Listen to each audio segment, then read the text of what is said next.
how could Shakur beat him if he can't hurt him? That would be my question. Listen, you don't have to hurt him. You just have to outscore him. Shakur takes a good shot, though. He's a specialist. That's why some fights that he doesn't look good in, because he's so superior. And it's boring watching sometimes. But he's a specialist. He knows what he's doing. He's hard to beat.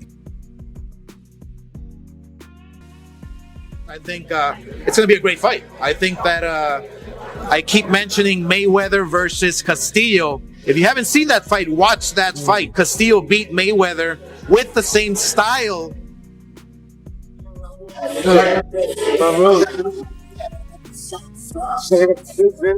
He know that. So I'm the best fighter in boxing.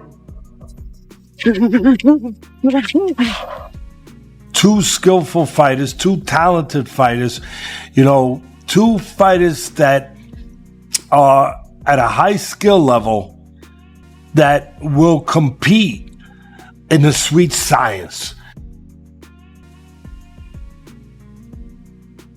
How you beat Teofimo Lopez? Because there's a blueprint out to beat Teofimo Lopez. Ain't no blueprint out to beat no damn Shakur Stevenson. Lopez don't know how to beat Shakur Stevenson. Ain't no damn blueprint. But I tell you who got a blueprint on how to beat Lopez. That's Shakur Stevenson. He know how to beat Lopez. Yeah, Lopez don't know how to beat him. Hell no. Boxing legends deliver shocking predictions as they dissect the Shakur Stevenson versus Teofimo Lopez fight. Experts debate speed against power, defense against aggression, and ring IQ under pressure. Shakur Stevenson, Teofimo Lopez. That's a good damn fight too. See, that fight is skill for skill as good as this fight. Yeah. But they just haven't been around long enough to prove themselves yet. But skill for skill, as far as equality, to me, Bud and Canelo are equal because when they're in their career. Because how accomplished they are. These two guys are also equal when they're in their career. Because they're accomplished, but not as accomplished as these two. But they're still equal accomplished. You understand me? So those are two good damn fights and one boxing is. Boxing legends and analysts are divided but passionate about Stevenson versus Lopez. You got an ultimate skill fighter versus a boxer who's twitchy. And twitchy sometimes beats out skills. Sometimes that's the side that can really beat a straight up boxer to me. Somebody who's twitchy, because they don't fight, as normally as most boxers fight. They give angles, body movements, bouncing around like a Lomachenko would done. Even a Crawford does. You know what I'm saying? Moves different angles and so forth. That's why they can beat a lot of boxers. A lot of people are rolling with Shakur, and I understand because he's dope. But I don't know who's going to show up what day. What Shakur showing up, or what Teo's going to show up. You get what I'm saying? Shakur gonna always be Shakur. The offense that we saw from him in his last fight was just, he knew what he had in front of him. Does go back and forth. I'm gonna tell you why. Because Teo, what I do is I remove all the negative about what we know about Teo. I remove all of that, and then I look at the fighter. That still is a good fighter. You know what I mean? Strong, fast. You know what I mean? Explosive, unpredictable, and he can hurt you. And every time he's had to step up, he really did step up. You know what I mean? But besides the Cambodia fight, but he stepped up. So I think Shakur. Yeah, my first mind told me Shakur, and I thought about it. Yeah, I'm picking Shakur by decision, but because this is fighting, anything can happen. You can't count Teo out. Former welterweight champ Sean Porter recently gave Lopez the edge, citing his versatility and adaptability, especially at 140 pounds. Porter believes Lopez now has more avenues to victory over Stevenson's disciplined style. I like what Pierre said, the twitchiness, that athleticism that Teofimo has is what gives someone like Shakur problems, because it throws off his timing. Yep. Shakur is flat out amazing. I've watched this kid. He can find anybody's time. Right. So if you give him the space with just like feints and stuff like that, he gonna still pick it up and he's still gonna find it.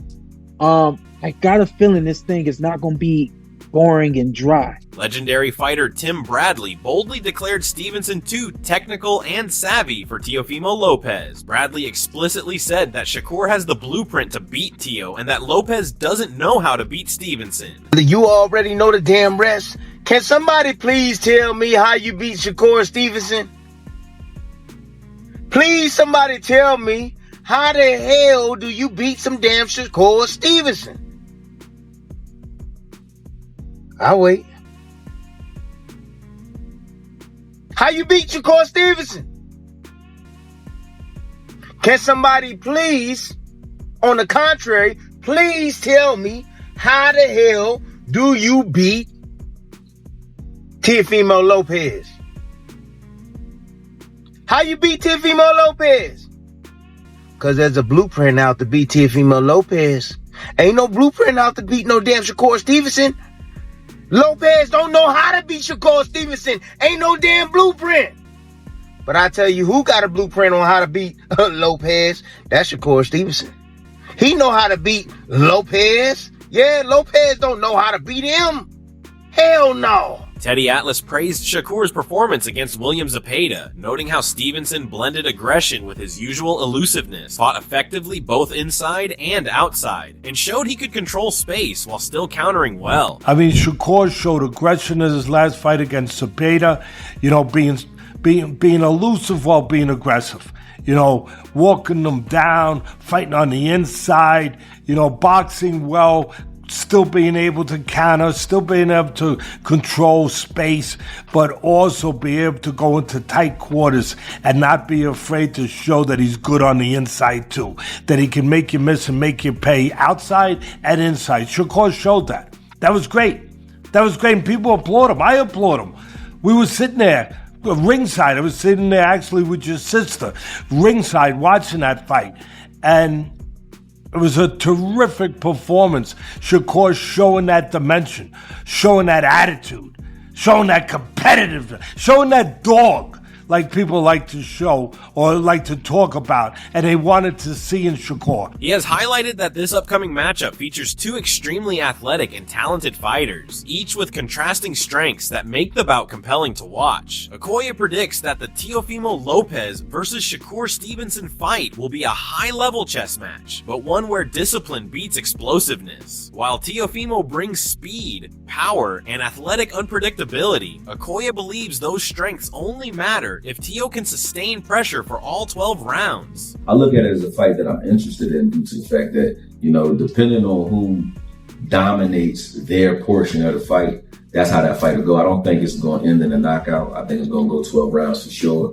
But it depends on how the first 6 rounds goes, you know what I mean? Because I don't think that Shakur is going to come out and try to fight or take the fight to Teo in the first 6 rounds at all. So if he's fighting off the back foot, if Teo can make it so that he's convincingly, or he's convinced at least Shakur that he may have won 4 of the first 6 rounds. If it's 4-2 in Shakur's mind going into the second half of the fight, or if I'm looking at him stealing those first 6 rounds, then it's an interesting fight going into the tail end, because Teo, to me, is a front runner, right? I want to see if he can carry his energy and his explosiveness late in the fight and not wear down. And then when Shakur starts to open up, can you steal some of those championship rounds from him and make it like a close fight? Okoye sees Shakur frustrating Teofimo, making him miss and capitalizing with clean counters and sharp combinations. Teofimo may have moments of success early, especially if he starts fast, but Okoye predicts Shakur's consistency and ring IQ will take over as the fight progresses. I think if Teo comes out and does what he usually does, which is try to swarm Shakur early and keep Shakur on the defensive early, then he can try to steal a lot of those early rounds. And if he does that, then Shakur has to fight in the tail end of that fight. And that'll make it real interesting. If I'm looking at the first 3 rounds, first 4 rounds, and Teo looks like he's losing those rounds convincingly, then it's an easy night for Shakur, unanimous decision in my opinion. You know what I mean? Because I don't think Teo is going to bring anything late in the game, you know what I mean, to this fight. I think he's if he is who he's always been. You know, he's going to get gassed after like the 7th round and then take some rounds off. And when he does that, Shakur will open up and start to try to pick him apart, pot shot him, and do things like that. But this is the perfect fight, narrative-wise, for Shakur. Greg Hackett acknowledges Teofimo Lopez as a serious threat because of his natural physical gifts and fighting instincts. Lopez is fast, powerful, explosive, and unpredictable, which means he can change a fight in an instant or with one punch. Even when he's not boxing perfectly, his athleticism and strength allow him to create danger in exchanges. Hackett points out that Lopez has proven he can rise to the occasion against top competition, showing flashes of greatness when stepping up. Because boxing is inherently unpredictable, Hackett stresses that Lopez can never be completely counted out. Still, despite respecting Lopez's danger, Hackett ultimately favors Shakur Stevenson due to Shakur's consistency, discipline, and ability to control fights over the full distance. There is thoughts sometimes that cross my brain, like, damn, what if Teo catch him like real good though? You know what I mean? And hurt him. Or what if he just out hustling? You know what I'm saying? I mean, it's a lot of shit that crossed my mind, but I still like Shakur for the dub. I like Shakur for the dub because he knows how to win. Like, he knows how to win. You know what I'm saying? And he's always prepared to win. So, and I think Shakur respects Teo to the point where he gonna train like he's never trained before, because this is a great fight for him. This is probably the best fight of his career up to date. Even though he's been in some great fights, this is probably the best opponent. You know what I mean? And Teo, same for Teo. So when it's like that, when you put Magic and Bird together, it happens. You know what I'm saying? And that's the kind of situation it is. Magic Johnson was nice, but Larry Bird was nice. Put them together, you get a nice game. You know what I mean? So you put these two together, you get a nice fight. Gary Antoine Russell, an elite junior welterweight contender, calls the fight a true 50-50, stressing that both Teofimo and Shakur operate with elite-level confidence and skill. He highlights that at this level of boxing, confidence isn't optional. It's a requirement to compete and succeed. Neither fighter is intimidated, and that mental parity is what makes the matchup so even. Gary explains why Teofimo can win. He points to Teo's natural strength, superior athleticism, and solid boxing IQ. These traits give Teofimo a physical and explosive advantage, especially if he applies pressure intelligently. When Teo is disciplined, his power and athletic tools can shift the fight in his favor. How does it play out in the ring? It's 50-50. You know, in order for you to participate in this sport, you gotta have a high level of confidence. I feel like both of them has a high level of confidence. Teofimo Lopez and Shakur Stevenson, but styles make fights. Naturally, I think Teofimo Lopez is stronger than Shakur. Naturally, I think he has more athleticism than Shakur, and he got a good IQ on the sport itself. But Shakur, I feel like he's a more smarter fighter. He's a more technical fighter. You know, I'm not saying that he's a square or he's just a textbook fighter, but he's seasoned, he's poised. I feel like mentally he's more mature. Like, he don't go outside of the boundaries on taking risks.